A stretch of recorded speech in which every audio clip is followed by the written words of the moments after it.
All right, so in that last section, we got our image in place. Now we're going to take the comment that we generated right here and copy and paste it down 2 times to put 2 more comments in.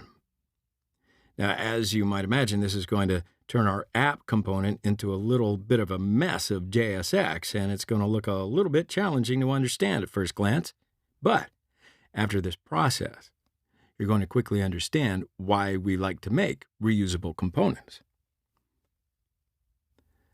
Now, to duplicate this comment, I'm just going to find the div with the class name component right here, and I'm going to highlight everything down to the closing div tag for that comment. Now I'm just going to copy this thing and paste it underneath 2 times. All right. So now I can just save it and flip back over to the browser, and we're going to see that we have 3 comments. Of course, if we want to, we could go through and change the name and the time and the actual blog content on there as well, but we're going to have to do this in just a moment anyway. So,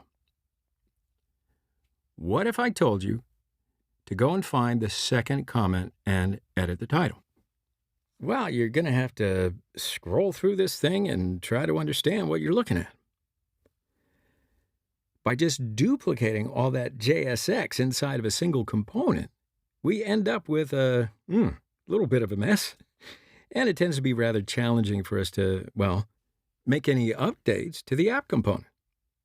So let's take another break right here. And when we come back in the next section, we're going to talk about how we're going to refactor this thing so it's clear, understandable, and great for you to code.